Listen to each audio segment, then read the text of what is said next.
días. Mi nombre es Hermann Schiller, soy periodista o trato de serlo. Bienvenidos a este capítulo 2 de esta serie de entrevistas.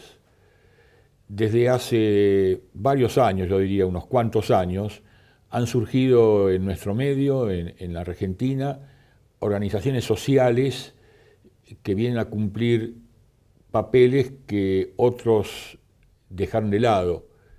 Organizaciones sociales que enfrentan las lacras del sistema y las continuas violaciones a los derechos humanos que se cometen particularmente desde el aparato del Estado. Entre ellas está el CEPROT, el Centro de Profesionales por los Derechos Humanos, cuyo referente es la hoy diputada nacional Miriam Bregman, y la CORREPI, la Coordinadora contra la Represión Policial e Institucional, que integra, entre otros, la doctora María del Carmen Verdú, abogada de presos políticos y defensores de las querellas que se cometen por el tema del gatillo fácil. María del Carmen Verdú, buen día y bienvenido a este nuevo espacio. Hemos compartido radio, mesas redondas y otros ámbitos, y hoy lo hacemos desde un ámbito que nos da la nueva tecnología. Así es. ¿Qué tal? Buen día, Herman. Bueno, yo diría que para un público que no nos conoce, vamos a empezar por el principio. ¿Qué es la CORREPI y por qué surgió?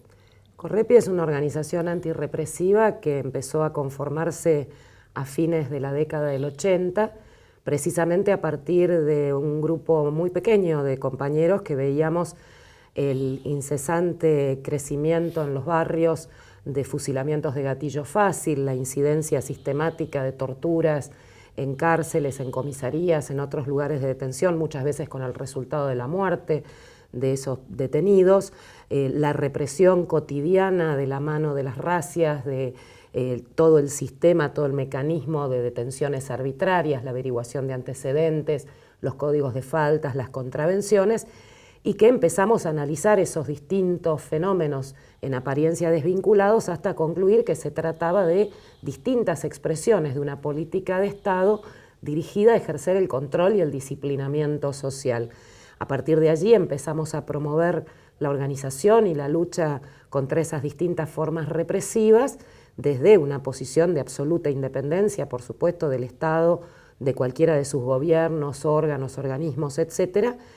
Y nos conformamos finalmente a principios de los 90 como organización con el nombre de CORREPI a partir de un fracaso, a partir del fracaso de haber podido incorporar esta agenda antirrepresiva que no se vinculaba directamente con la otra cara de la política represiva estatal que también milita CORREPI, que es la represión a los sectores organizados, a la militancia, sino ese conjunto de la población con particular incidencia en los más jóvenes, en los más pobres, aquellos que hay que disciplinar desde la cuna para que entiendan quién manda, y frente a la imposibilidad de que los organismos tradicionales tomasen estos temas en su agenda, entonces terminamos conformándonos como organización con, por supuesto, el aporte de muchos compañeros de otras organizaciones, de organizaciones políticas, estudiantiles, sindicales, que destacan militancia al Frente Antirrepresivo y lo hacen a través de CORREPI. De hecho, vos mencionabas al principio al CEPROD, organización hermana con la que tenemos muchísimo trabajo en coordinación, en unidad de acción, y uno de sus principales referentes, Rubén Trippi, precisamente antes que existiera el CEPROD, militó por alrededor de 10 años en CORREPI. Vos no lo decís, pero yo tengo la obligación de preguntarlo. Las organizaciones de derechos humanos históricas, las que enfrentaron a la dictadura, después en democracia, o como se llame, en democracia entre comillas, sufrieron un reflujo y varias de ellas fueron cooptadas por el sistema. Y la pregunta, no sé si provocativa, pero insoslayable, es la CORREPI, como el CEPROT y tantos otros, ¿vinieron a llenar el vacío que dejaron los organismos de derechos humanos cooptados por el sistema? En cierta medida sí, pero yo creo que la principal diferencia, la línea divisoria entre dos estilos, dos formas de militar en el ámbito más amplio de los derechos humanos o estrictamente en la cuestión represiva, pasa por la vinculación con el Estado. en la medida que nosotros solamente concebimos, igual que los compañeros del CEPROD, igual que los compañeros de la Asociación de Exdetenidos Desaparecidos, igual que todas las organizaciones de las distintas provincias del país que integran el Encuentro Nacional Antirrepresivo, que la lucha por los derechos humanos, contra la represión estatal, solo es posible desde un lugar de independencia absoluta del aparato estatal y jamás en cooperación o colaboración, ni con el Estado en términos generales, ni con un gobierno en particular, necesariamente se produce esa división que el kirchnerismo ha llevado a un nivel como nunca logró antes otro gobierno, incluso subiendo a su carro triunfal a organizaciones y compañeros y referentes que uno pensaba que eran absolutamente inmunes a cualquier tipo de cooptación y que sin embargo son hoy sus primeros propagandistas y los principales defensores del kirchnerismo, como es el caso de Eve Pastor de Bonafini, pero que si vamos hacia atrás en el tiempo vamos a ver que esto ocurrió desde el 83 para acá con todos los gobiernos. Hubo organismos de los llamados históricos o tradicionales, que aportaron funcionarios al alfonsinismo, que aportaron funcionarios al menemismo. Acordémonos de Alicia Pierini en su subsecretaría de Derechos Humanos en aquella época y una de las hijas de Estela Carlotto trabajando allí. Por supuesto, continuaron con Duhalde y todavía más en el caso de la Alianza, donde esa supuesta pata izquierda del Frepaso, rápidamente pasada a segundo plano después de que abandonara el barco Chacho Álvarez, también hizo que hubiese referentes de distintos organismos tradicionales integrados al aparato estatal y trabajando de conjunto con el gobierno. El kirchnerismo fue quien mejor lo hizo, desde el punto de vista de la defensa de los intereses que representa, sin duda. Desde el punto de vista de la cooptación concreta, ¿no? Y porque realmente llegó a una situación en la que fuimos muy pocos y quedamos muy aislados, muy colgados del borde izquierdo del mundo, los pocos organismos que logramos sostener esa posición de independencia y de confrontación y de señalamiento del gobierno que se pintó la cara con la consigna de la defensa de los derechos humanos como un gobierno represor, y no cualquier gobierno represor, sino el más represor en términos concretos y reales desde el 83 hasta acá. A propósito del 83, desde que se fue la dictadura, al menos formalmente, 10 de diciembre del 83, hubo varios presidentes, espero no olvidarme de ninguno. Alfonsín, Menem, de la Rúa, Puerta, ¿quién se acuerda de Puerta? Rodríguez Sá, Camaño, ¿quién se acuerda de Camaño? Duhalde y después vinieron los K. Y en todas esas etapas, ya van más de 3 décadas, en todas esas etapas no hubo una sola donde no haya habido muertos por el aparato del Estado. Por ejemplo, el llamado gatillo fácil, torturas en las comisarías, etc. La Correpi ha documentado escrupulosamente esta lacra que es las muertes en democracia, que tengo entendido que son más de 4.000. Creo que a nuestros espectadores les interesaría mucho, porque están ninguneados por los medios del sistema, saber las cifras de los muertos inermes, e inermes quiere decir desarmados, de los que mató el sistema, de los que mató el aparato del Estado desde que hay democracia. Sí, lo decías bien, desde diciembre del 83 a la fecha tenemos relevados más de 4.400 casos de personas asesinadas por el aparato represivo estatal en todas estas modalidades. Desde luego la más numerosa en la composición de este archivo es el llamado gatillo fácil, estos fusilamientos presentados falsamente como enfrentamientos. En segundo lugar, las muertes en lugares de detención. Siempre decimos, para que se entienda gráficamente, estar preso es la segunda causa de muerte a manos del Estado. La primera es tener pinta de pibe pobre y caminar por un barrio. Y después otras modalidades menores, como las desapariciones, que suman más de 210, las muertes en la represión a la protesta, en movilizaciones, manifestaciones, que suman 70 desde 1995, desde que fuera asesinado Víctor Choque, que fue el primer muerto en la represión a una movilización después del 83 en Ushuaia, en la recordada huelga de los trabajadores de la fábrica Continental, y algunas otras modalidades menores. Lo interesante es entender también por qué hacemos este archivo, que no es una simple tarea de regodeo estadístico, de contar muertos, sino que pretendemos que sea una herramienta que sirva justamente para promover la organización y la lucha. La idea de este archivo surgió como una respuesta a algo que dijo el entonces ministro del Interior del menemismo, Carlos Corach, cuando un periodista, frente a la creciente ola de denuncias sobre casos de gatillo fácil en todo el país, le preguntó qué opinaba del tema. Corach dijo: no hay gatillo fácil, hay noticia fácil. La culpa era de los periodistas, no de su policía. Y después dijo prácticamente lo mismo que había dicho Videla cuando se le preguntó de los desaparecidos, casi textual. Dijo: ¿dónde están los nombres? Entonces una compañera... Aníbal Fernández dijo lo mismo: ¿dónde están los nombres? Exacto. Cuando esto se vio en los medios, una compañera fundadora prácticamente de Correpi, Delia Garcilaso, uno de nuestros íconos, mamá de Rodolfo Ríos, un muchacho asesinado a golpes, muerto en la tortura en la cárcel de Caseros en noviembre de 1992. Delia Garcilaso, lamentablemente recientemente fallecida. Fallecida en el curso del año pasado, ese año que nos costó Delia por un lado, Mari Bulacio, la abuela de Walter, por el otro, y que era la figura paradigmática de todas nuestras movilizaciones, siempre en primera fila y además muy visible, porque desgraciadamente la compañera tenía un problema desde su juventud que exigió la amputación de una pierna, así que andaba con sus muletas. Delia dijo: vamos a hacer la lista, pero no de los casos que militamos en Correpi, de todos los que nos enteremos en todo el país, y tirémosela por la cabeza a Corach con un acto en Plaza de Mayo.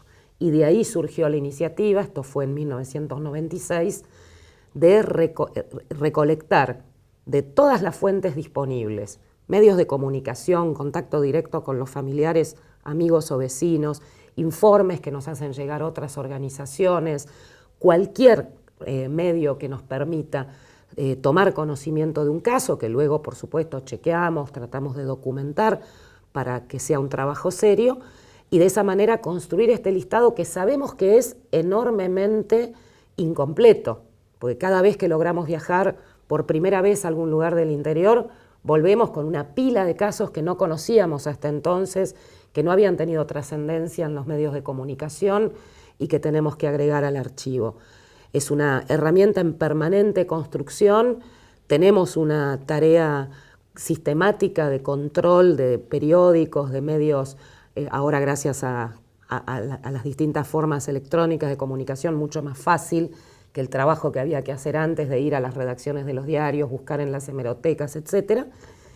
Y que nos permite tener este panorama que, a partir del cual podemos afirmar, y ningún gobierno lo ha podido desmentir desde 1996 hasta hoy, que nos están matando prácticamente un pibe por día, un chico cada 28 horas, con el gatillo fácil o la tortura o en lugares de detención, y que en estos últimos 12 años, bajo la gestión kirchnerista, en sus 3 versiones, se ha cobrado la vida de más de 2.800 personas. Este gobierno se ufana de ser el gobierno de los derechos humanos, y así aparece en los medios y así se ha instalado en un sector de la sociedad. Entonces yo te pregunto concretamente, de esos 4.400 muertos por el gatillo fácil, la tortura en comisarías, etcétera, ¿cuántos corresponden a la era K, a la era de los derechos humanos, entre comillas? 2.800 y sumando, porque todavía no ha terminado la gestión presidencial de Cristina Fernández. De hecho, en los próximos 2 o 3 meses vamos a presentar un informe retomando aquel trabajo que hicimos al cumplirse 10 años de la gestión kirchnerista, una década ganada para quién, con el relevamiento no solo de los datos del archivo, sino de todo el panorama represivo, represión por cuestiones de tierra y vivienda, represión a pueblos originarios, represión a trabajadores organizados, represión por cuestiones de género, todas las distintas formas en las que se manifiestan las políticas represivas estatales, con la actualización de los datos ya hacia el final del gobierno de Cristina Fernández. 2.800 supongo desde el año 2003. Desde el 25 de mayo del 2003. Que cuando subió Néstor. Hay una diferenciación entre Néstor y Cristina. ¿Tenés los datos de Cristina, por ejemplo? ¿De cuántos Cristina muertos es gobernó el doble. responsable? Cristina gobernó el doble, así que de esos 2.800, en términos redondos, 2/3 y un poquito más corresponden a las dos gestiones de Cristina y 1/3, 980 y pico, a la gestión de Néstor Kirchner. Acá hay que tener en cuenta un elemento. Las muertes por gatillo fácil, por tortura, por desapariciones, crecen en forma sistemática y sostenida desde el 83 hasta hoy. Si bien hay algunos momentos claves en los cuales se producen saltos bruscos, lo que no ha habido son descensos significativos como para decir, bueno, tal gestión presidencial o tal gestión de tal gobernador en tal provincia produjo una baja. Esos momentos de crecimiento brusco, es interesante superponer la curva y buscar los picos con las curvas vinculadas a las crisis económicas, porque coinciden casi a la perfección con los momentos de mayor profundización de la crisis capitalista. En el periodo 99-2000-2001, en el periodo 2007-2008, por ejemplo, antes, en el 96, se producen esos saltos, después de los cuales hay una especie de meseta, pero siempre con una tendencia ascendente. Yo tengo una hipótesis que ha sido muy discutida, en fin, he tenido muchas controversias sobre esto y te la planteo a vos a ver qué opinás. Y la hipótesis parte de una pregunta: ¿por qué el tema de los desaparecidos ganó la sociedad y el tema del gatillo fácil es más difícil? Mi hipótesis es porque el tema de los desaparecidos afectó a todas las clases sociales, sobre todo a la clase media, hasta hubo banqueros desaparecidos. Conclusión, los que mueven los medios, los que mueven la cultura, los sectores medios, echaron el grito en el cielo. Y acá está lo difícil de esta hipótesis y lo discutible. Yo creo que la inmensa mayoría de los afectados por el gatillo fácil, por la represión actual en democracia, por los 4.400 y pico de asesinados, son de abajo. Entonces no parece afectar ni a los del medio, ni a los de arriba, ni a los que manejan los medios, ni a los sectores de la cultura. Me gustaría alguna opinión tuya sobre esto. Es interesante lo que planteás. No me parece que sea el único motivo, sin duda uno de los motivos. Si nos vamos unas décadas para atrás, tenemos necesariamente que admitir que la cuestión de los desaparecidos tampoco era un grito común del conjunto de la sociedad hace 20 años, sino que fue un proceso que fue avanzando. De hecho... Sí, pero ganó los medios del mundo. Sí, es verdad. Ganó a los medios del mundo, el gatillo fácil no gana a los medios del mundo. Acá venían los corresponsales extranjeros permanentemente en plena dictadura para ver qué pasaba con los desaparecidos. Es que cuando se trata del terrorismo de Estado en el marco de un gobierno dictatorial es mucho más posible la visibilidad, sobre todo a nivel internacional. De hecho, las experiencias que nosotros hemos podido tener, que no han sido muchas por cuestiones obvias materiales, de tener alguna intervención en ámbitos internacionales, en Alemania, en Estados Unidos, en Chile, en Brasil, en relación a la difusión pública de la situación en materia represiva en Argentina, siempre se encuentra con ese primer escollo de, pero ¿cómo? ¿No es un gobierno democrático el de Argentina? ¿Cómo que la policía anda por la calle matando gente? Entonces tenemos que empezar a explicar todo desde el principio y cuesta bastante. Lo que vos decís tiene estricta vinculación con algo que una vez me contestó un periodista ya fallecido, Mario Sorsoli, que era el representante de Crónica en la sala de prensa de tribunales, que hoy lleva su nombre. Este periodista, que le dio muchísimo espacio, mucha difusión en su momento al caso Bulacio, al caso Durán y otros de los primeros que militábamos desde Correpi, una vez cuando yo le pregunté por qué Bulacio es Bulacio y todos los medios, cualquier novedad que ocurre en relación a la causa Bulacio, sacan un título en tapa, y en cambio otros casos tanto o más representativos, como es el caso Durán, por ejemplo, primera causa en la Argentina en la que se logró probar el uso de picana en una comisaría, 3 prisiones perpetuas, 2 prófugos todavía, de paso si los ven no le avisen a la policía, avísenle a Correpi, Farese y Rogido continúan prófugos desde hace muchos años, y sin embargo no tiene la misma trascendencia a nivel masivo. Y él me contestó, probablemente tenga que ver que Sergio Gustavo Durán era un pibe de Rafael Castillo, que a esa edad, a pesar de tener 17 años, estaba concubinado y tenía un bebé, que trabajaba en una verdulería, que tenía un papá que alguna vez había estado preso y era carrero de profesión, chatarrero, y en cambio a Walter los medios lo presentaron, pese a que era el hijo de un obrero como era Víctor, y una trabajadora como Graciela, su mamá, como el alumno del colegio secundario Rivadavia, el Colegio Nacional en la ciudad de Buenos Aires, y que pasó lo que pasó en un ámbito potable, presentable para los sectores cuya opinión pesa en los medios, como es un recital de rock en el Estadio Obras. Entonces, o sea que en el primer caso que vos citás, consciente o inconscientemente en el imaginario colectivo regía el famoso por algo será. Exactamente, de hecho nos ocurre cotidianamente. Cada vez que denunciamos un caso de gatillo fácil tenemos que estar explicando qué hacía el pibe en el camino de la bala. Bueno, pero ¿y qué estaba haciendo? ¿Estaba robando?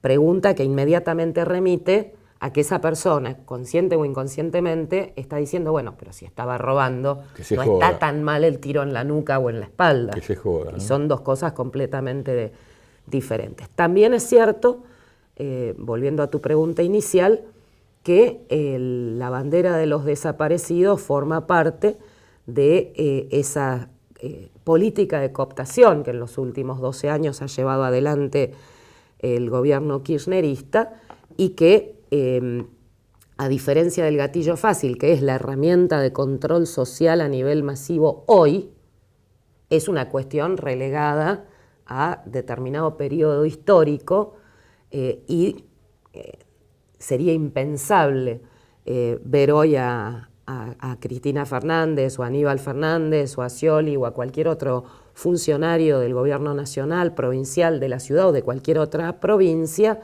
embanderándose con el reclamo de juicio y castigo frente a sus propias víctimas, sin perjuicio de lo cual igual están trabajando en ese sentido.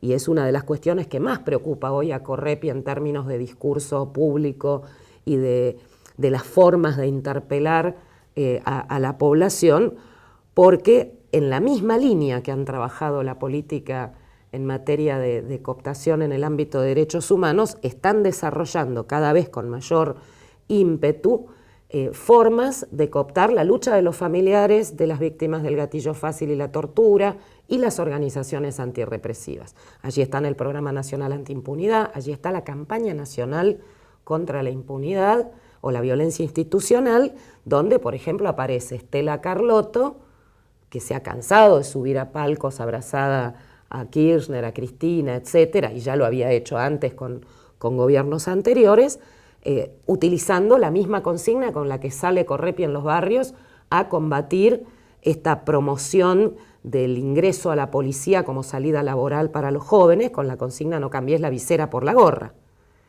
Y si uno entra a la página de la Campaña Nacional contra la Violencia Institucional, que es una campaña oficial del Gobierno Nacional, la dirige el Cuervo Larroque, vamos a ver a Estela Carlotto, al Cuervo Larroque. El que reprimió a los COM en el 2011. Exactamente. Y los vamos a ver con la gorrita con visera y la consigna de Correpi, no cambies la visera por la gorra.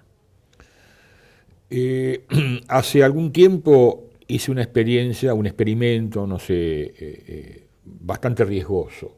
Riesgoso porque casi le cuesta la cana a un compañero.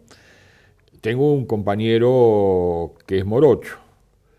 Y le dije, ¿por qué no hacemos esta experiencia para mostrar lo que es el racismo en esta urbe fría y racista que es Buenos Aires? Vamos a pasar por la puerta de Alto Palermo, yo me mantengo a 20 metros a ver qué te pasa. Efectivamente, yo me mantuve a 20 metros, él se adelantó y cuando pasó por la puerta de Alto Palermo, el primer policía que encontró lo paró, le pidió documento, ¿qué está haciendo acá? Y lo palpó de arma. me acerqué, soy periodista, estamos haciendo un trabajo, me fue bastante difícil convencerlo, bueno, al final terminó bien, pero si tuve alguna evidencia de que la muletilla que se ha reiterado en mi programa, de que en la Argentina es delito ser joven, pobre y morocho, ahí tenía una evidencia. Me gustaría una opinión tuya sobre el gatillo fácil y la relación con el racismo y la discriminación en nuestra sociedad. Yo decía antes que el gatillo fácil, las detenciones arbitrarias, la tortura sistemática, la militarización de los barrios son herramientas que tienden al control y al disciplinamiento social. Indudablemente, al que hay que disciplinar es al que tiene, por lo menos en el aspecto objetivo, aun cuando no haya desarrollado la conciencia al respecto, más motivos materiales para rebelarse, para decidir que así no quiere seguir viviendo. Naturalmente, ese es el joven, ese es el pobre, ese es el morocho, ese es el diferente. Esto que vos hiciste como experimento es la cotidianeidad en absolutamente todo nuestro país. Yo recuerdo cuando empezamos a vincularnos hace ya alrededor de 15 años con organizaciones antirrepresivas del sur del país, los primeros compañeros de Correpi que viajaron a Bariloche vinieron con un informe, con el mapa de la ciudad de Bariloche. Todos sabemos que Bariloche tiene la característica, la ciudad de San Carlos de Bariloche, de tener el barrio del Bajo, que es el barrio coqueto, de los turistas, de los grandes hoteles 5 estrellas, de las casas de chocolate y de té, y el Alto, con todas las barriadas populares, como el Frutillar, como 32 hectáreas, etc. Yo estuve cuando se produjo el tema de los presos políticos, que simplemente habían ido a pedir pan, ¿no?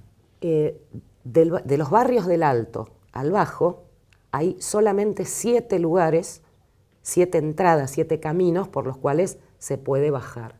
En cada uno de esos 7 lugares hay retenes policiales permanentes.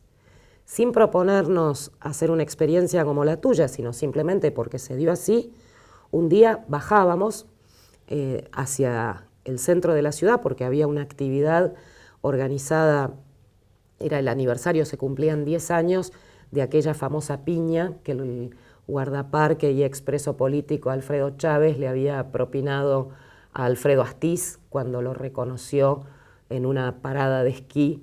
Él venía de su trabajo, reconoció que era Astiz, le dio una trompada. Bueno, esa fecha se tomó como una fecha de la militancia en Bariloche, y al cumplirse los 10 años hubo una serie de actividades. Estábamos allí con otros compañeros, habíamos ido al Alto para participar de una radio de la colectividad mapuche con la que tenemos mucha relación desde hace muchos años, y estábamos volviendo hacia el Bajo porque se hacía el acto de cierre en un lugar céntrico, cerca del centro cívico.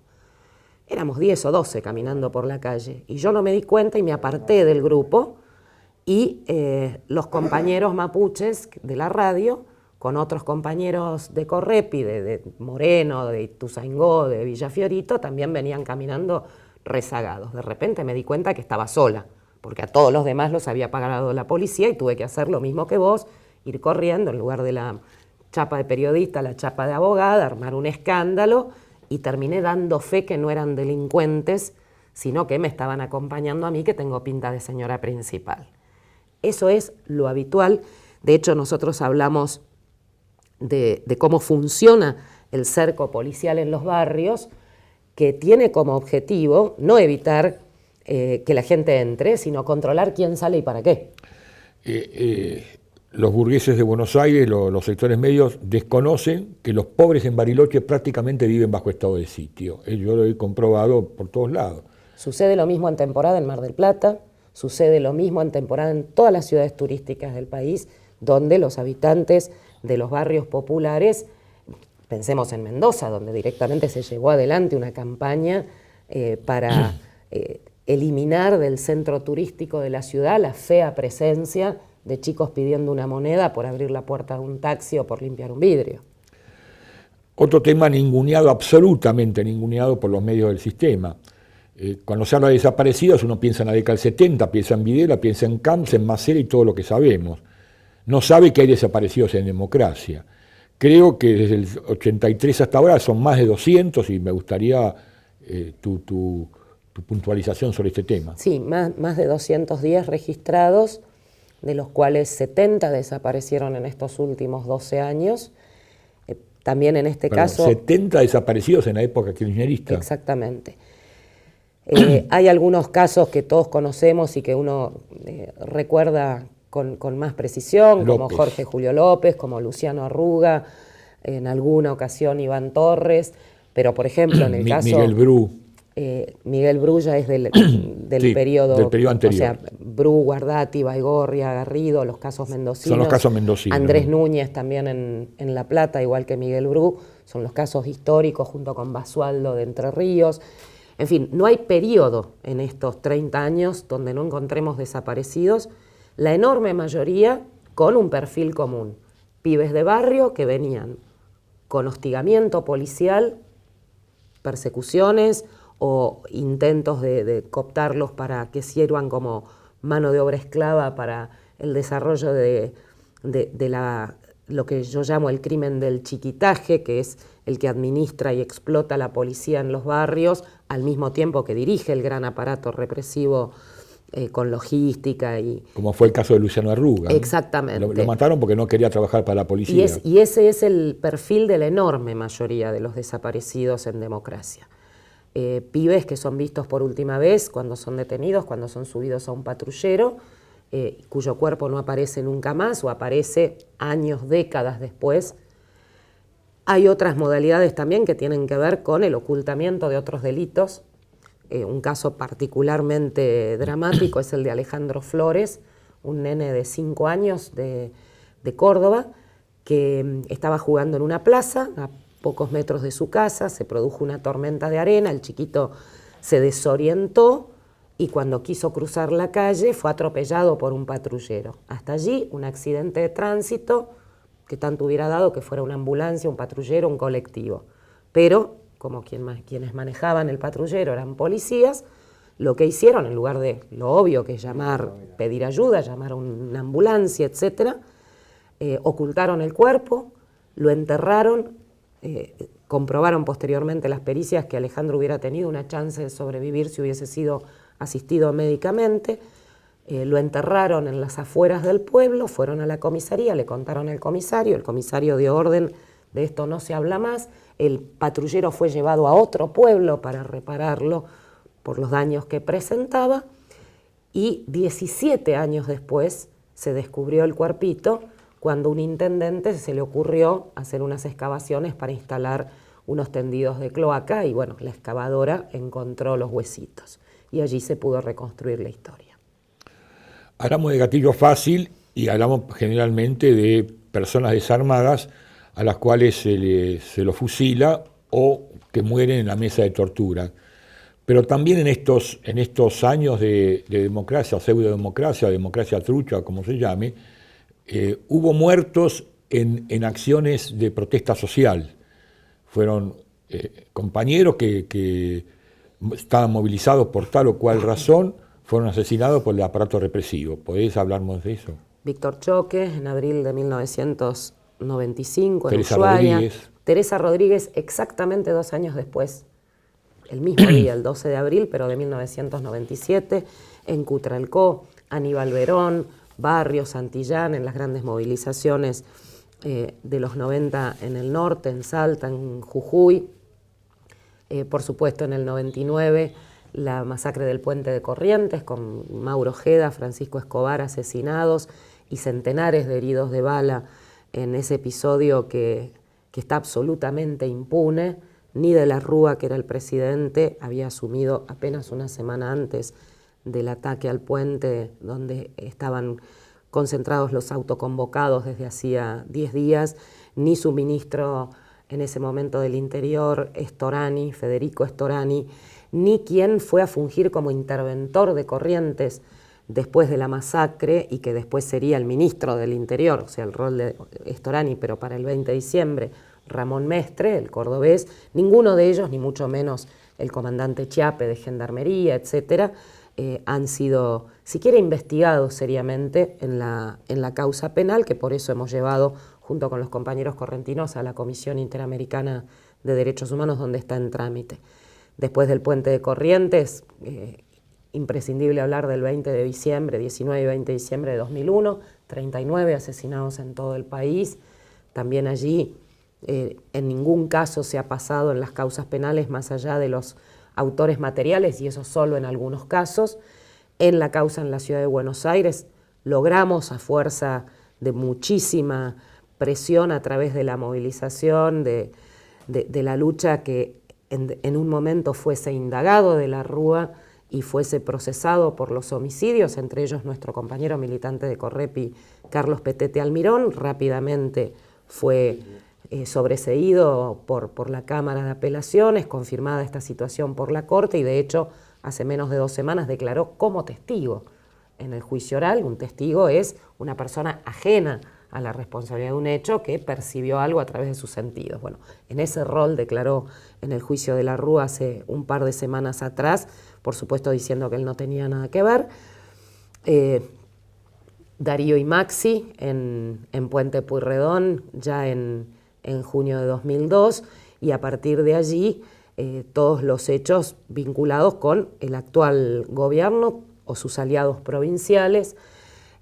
Hay un caso muy puntual que nosotros llamamos el muerto olvidado, porque salvo Correpi y las organizaciones del Encuentro Nacional Antirrepresivo, pocos recuerdan a Luis Cuellar, que era un muchacho de Libertador General San Martín, de Jujuy, que se movilizó junto con miles de otros habitantes de ese pequeñísimo pueblo a la comisaría porque la noche anterior había muerto un pibe detenido arbitrariamente en La Tortura.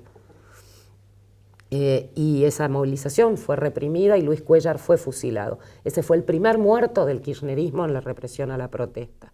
Y ocurrió tan temprano como octubre de 2003. Pocos se acuerdan, insisto. A partir de allí, los hechos más recientes que recordamos, el asesinato en Bariloche de los chicos Carrasco y Cárdenas, justamente en la represión a la protesta desatada por un fusilamiento de gatillo fácil, el de Diego Bonnefoy, los muertos del Parque Indoamericano.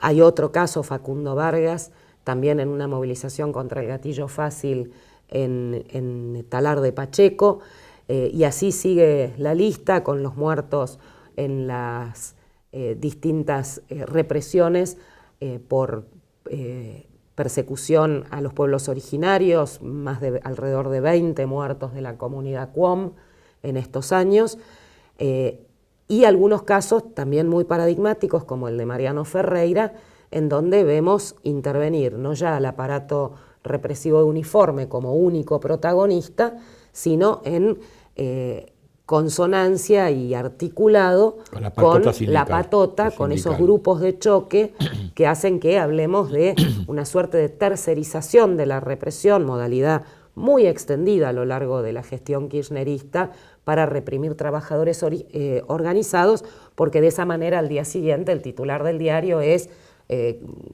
trifulca entre fracciones enfrentadas de un sindicato, o se matan entre ellos, como habían publicado, como era la tesis post Puente Pueyrredón. De hecho, lo intentaron hacer incluso en el caso de Mariano. Acabas de mencionar al ex ministro del Interior de la Rúa, Federico Storani, y no puedo dejar de destacar una anécdota que me compete. En la época de Alfonsín, llegué a tener un programa en muy poco tiempo en Radio Provincia, se llamaba Radio Libre, yo lo co-conducía.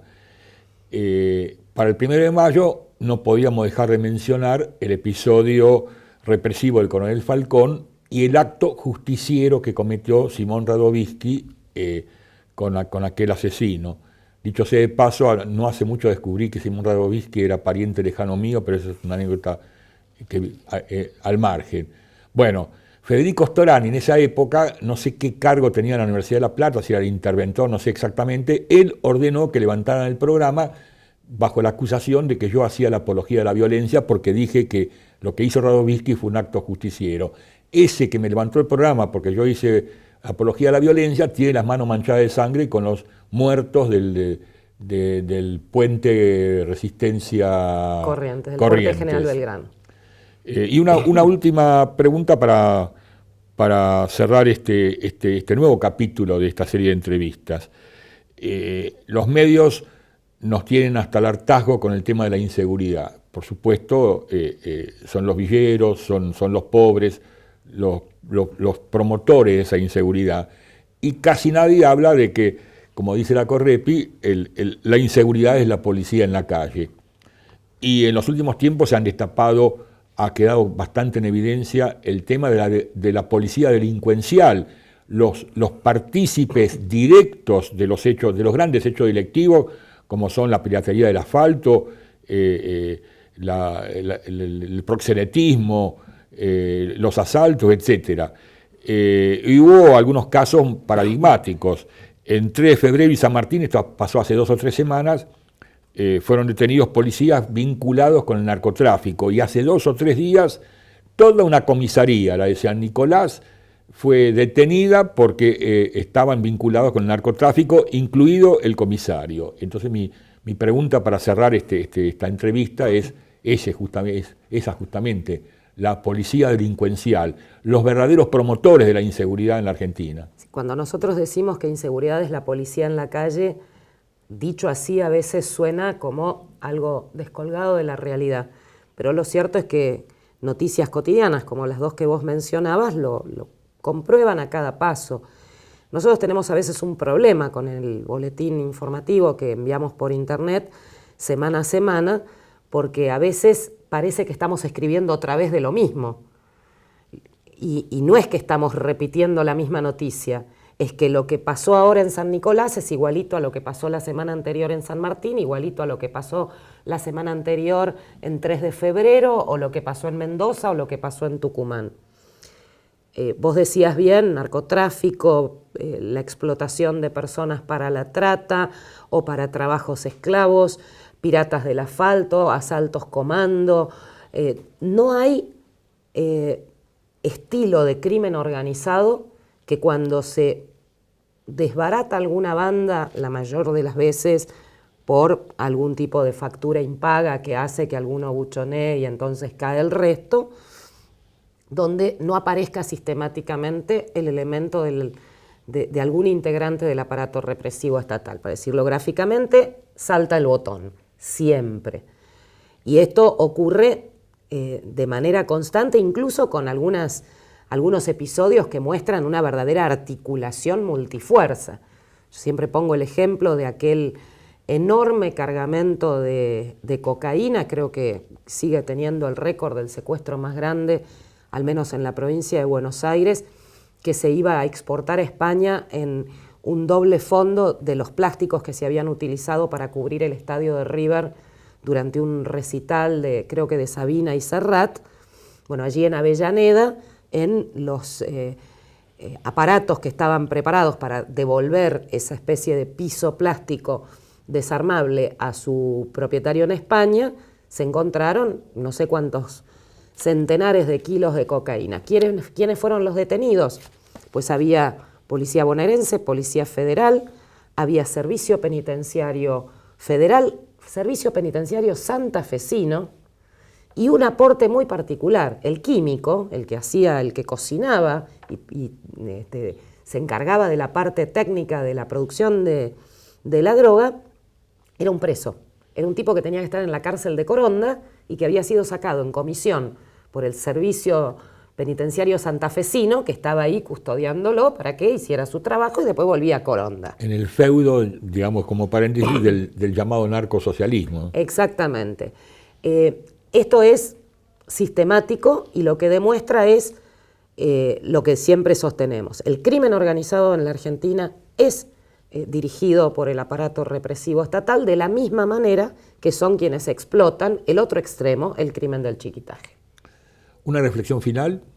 Una reflexión final, quien escucha todo lo que hemos estado hablando quizás sienta que estamos frente a una situación que no tiene salida, que no tiene esperanza, que no tiene solución, y es cierto que no la tiene en el marco del sistema capitalista, más allá de las pequeñas conquistas puntuales que se pueden lograr con la condena de un represor, con la libertad de un compañero represaliado. Han salido hace muy poquito en libertad finalmente los presos de Corral de Bustos, no los mencionamos, una pelea que hemos dado de conjunto y por largo tiempo. Es cierto que en el marco del actual sistema el gatillo fácil seguirá siendo una herramienta estatal, como lo es la represión a los trabajadores organizados. Por eso nosotros concebimos la tarea de las organizaciones antirrepresivas enmarcada en esa tarea más amplia, más general de la lucha por la transformación social, y creemos que es necesario para todas las organizaciones de todo carácter destacar militancia y poner el esfuerzo también en esa lucha antirrepresiva que hoy es imprescindible. María del Carmen Verdú, abogada de Correpi, coordinadora contra la represión policial e institucional, muchas gracias. Mi nombre es Hermann Schiller, soy periodista, muchas gracias y hasta la próxima.